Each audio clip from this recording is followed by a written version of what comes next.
Assalamualaikum warahmatullahi wabarakatuh. Nama saya Desina Nur Aisyah, absen 6 dari 11 IPA 5. Hari ini saya akan membuat salah satu makanan khas Sumatera Barat, yaitu nasi padang. Nasi padang ini punya banyak varian, mulai dari lauknya sampai elemen pendampingnya. Di sini saya akan memasak rendang sebagai lauknya, dan untuk elemen lainnya saya akan memasak gulai daun singkong dan terong balado. Saya akan jelaskan sedikit juga bagaimana kandungan yang terdapat pada bahan-bahannya, kalorinya, dan penyakit apa sih yang dapat ditimbulkan kalau terlalu banyak memakannya.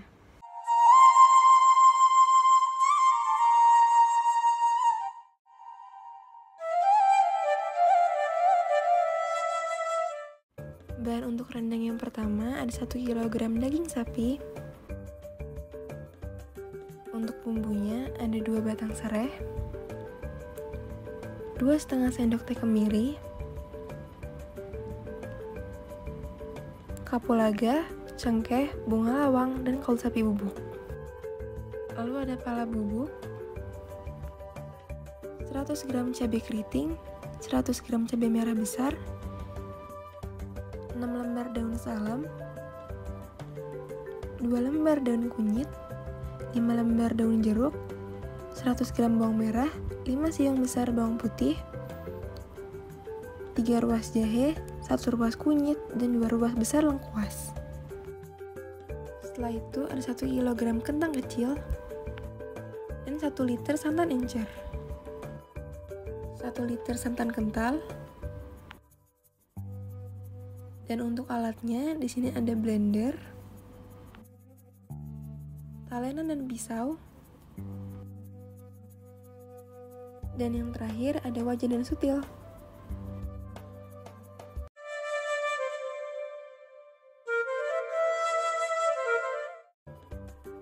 Untuk bahan-bahan terong baladonya di sini ada 4 buah terong, 100 gram cabai keriting, 50 gram cabai merah besar, 1 batang serai, gula dan garam secukupnya, 75 gram lengkuas, 4 siung bawang putih, 50 gram bawang merah, dan 5 lembar daun jeruk. Lalu di sini juga ada minyak sayur.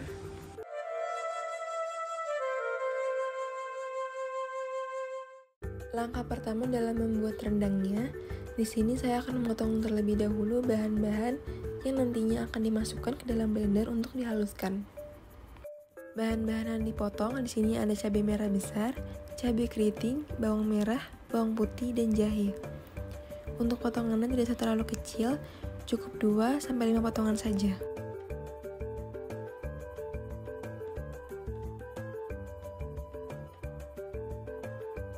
Jika sudah dipotong semua, masukkan ke blender. Nah, untuk waktunya di sini saya butuh kurang lebih 3 menit dengan kecepatan tinggi.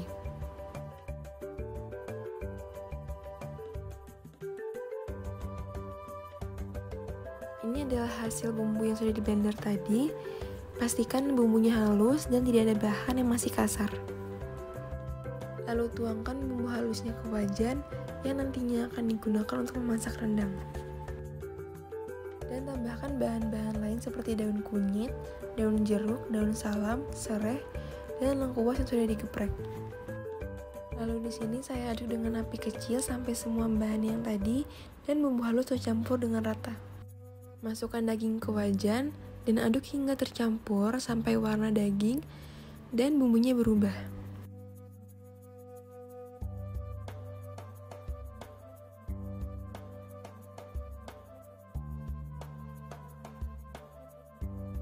Nah, di sini jika sudah sedikit berubah warnanya, tambahkan santan encer.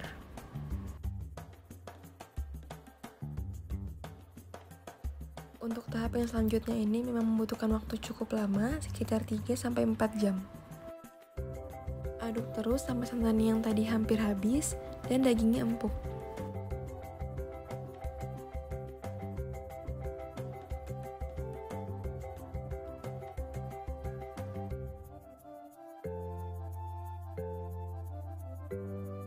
Jika sudah cukup empuk, dapat ditambahkan santan kentalnya.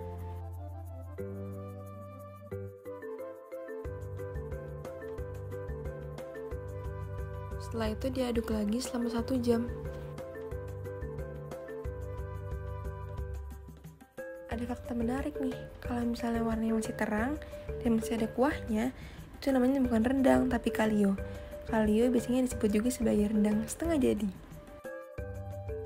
Kalau sudah mulai gelap warnanya dan sudah mulai berkurang banyak kuahnya, dapat kita tambahkan kentang kecilnya. Pada tahap ini kita harus aduk terus sampai kentang dan dagingnya empuk.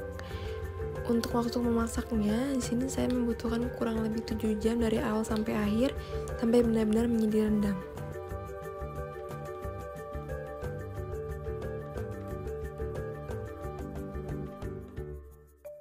Sambil mengaduk rendangnya, di sini saya juga memanaskan air untuk merebus daun singkong yang nantinya akan menjadi gulai daun singkong. Untuk daun singkongnya, di sini saya membutuhkan kurang lebih 25 menit sampai daun singkongnya benar-benar lunak. Karena rendangnya sudah jadi, di sini saya akan mulai membuat kuah gulai daun singkongnya.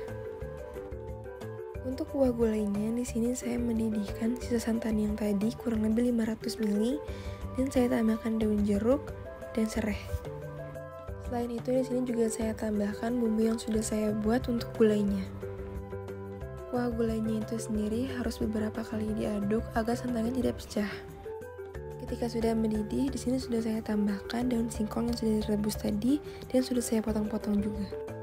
Di samping itu, saya juga memotong bahan-bahan yang digunakan untuk terong baladonya. Bedanya dengan rendang, di sini saya tidak menggunakan jahe, tapi saya menggunakan minyak. Untuk waktu menghaluskannya di sini kurang lebih sama, cukup 2 menit saja. Setelah membuat bumbunya, saya memotong terong kurang lebih menjadi 12 bagian.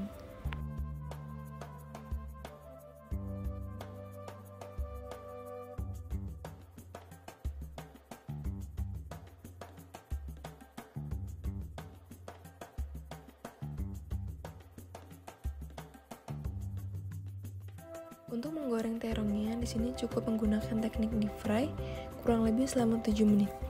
Ulangi terus sampai terongnya habis. Di sini semua terong sudah digoreng dan saya akan melanjutkan untuk menumis bumbunya. Tambahkan daun jeruk dan serai supaya harum. Untuk menumisnya cukup sampai harum saja dan warnanya sedikit berubah.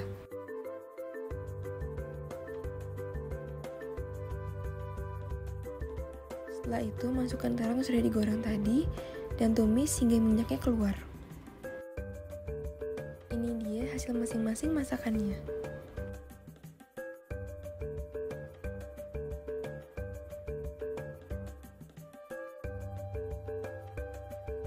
Ini dia hasil akhir untuk nasi padangnya. Di sini sudah saya sajikan dengan nasi panas, timun, dan kerupuk kulit. Dagingnya gampang kebelah, bumbunya masuk ke dalam.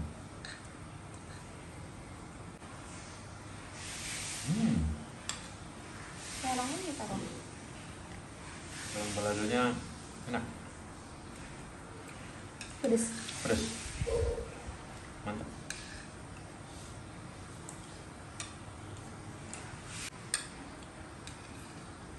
Daun singkongnya juga enak, gulai singkong. Nah, udah selesai masak nasi padangnya. Tahu nggak sih, nasi padang itu adalah masakan khas Minangkabau yang dijual oleh restoran yang dimiliki dan dikelola oleh orang Minangkabau asli loh. Makanya namanya rumah makan Padang. Sejak itu kata-kata Padang mulai dikenal oleh masyarakat luas. Makanya dinamainya nasi Padang. Selain nasi Padang, kan banyak nih masakan-masakan daerah yang kurang dikenal. Yuk kita lestarikan masakan-masakan daerah lainnya di seluruh Indonesia.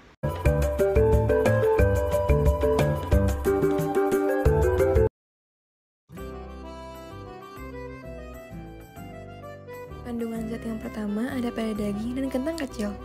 Daging mengandung lemak jenuh dan tak jenuh, vitamin B6, B12, dan D, protein, sedangkan kentang kecil mengandung karbohidrat, vitamin C, juga kalium dan potasium. Untuk kandungan pada daun singkong dan santan, daun singkong mengandung vitamin A, B1, B6, dan C, magnesium, dan kalsium.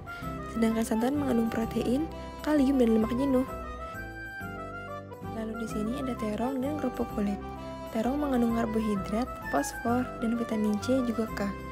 Untuk kerupuk kulit mengandung fosfor, kalsium, dan lemak jenuh. Di sini yang terakhir ada cabai dan nasi. Cabai mengandung kalium, vitamin C, dan protein. Sedangkan nasi mengandung fosfor, vitamin B1, B2, dan B6. Dan tentunya karbohidrat. Nah, di sini saya akan menganalisis nasi Padang terhadap kebutuhan gizi sehari-hari. Pada nasi Padang terdapat elemen yang kompleks seperti rendang, gulai daun singkong, terong balado, dan nasi dan kerupuk. Total karbohidrat dalam sekali makan nasi Padang adalah 60 gram, sedangkan karbohidrat yang dibutuhkan dalam sehari sebesar 300-400 gram. Maka dalam sekali makan nasi Padang, baru 20% nih kebutuhan karbohidrat dipenuhi. Lalu protein pada nasi Padang kurang lebih sebanyak 50 gram. Asupan ini sendiri sudah memenuhi 90% dari kebutuhan protein sehari-hari. Serta untuk kandungan lemak pada nasi Padang sendiri memang cukup banyak menyumbang kolesterol tinggi, sekitar 20 gram. Lemak pada nasi Padang ini dapat dari santan dan minyak yang digunakan untuk membuat terong balado dan kerupuk kulit. Yang terakhir, mineral dan vitamin pada nasi Padang terdapat di daun singkong, terong, timun, cabai, bawang merah, bumbu-bumbu, dan daging itu sendiri. Vitamin dan mineral yang ada biasanya adalah vitamin A, B1, B2, B6, B12, kalium, fosfor, dan lain-lain.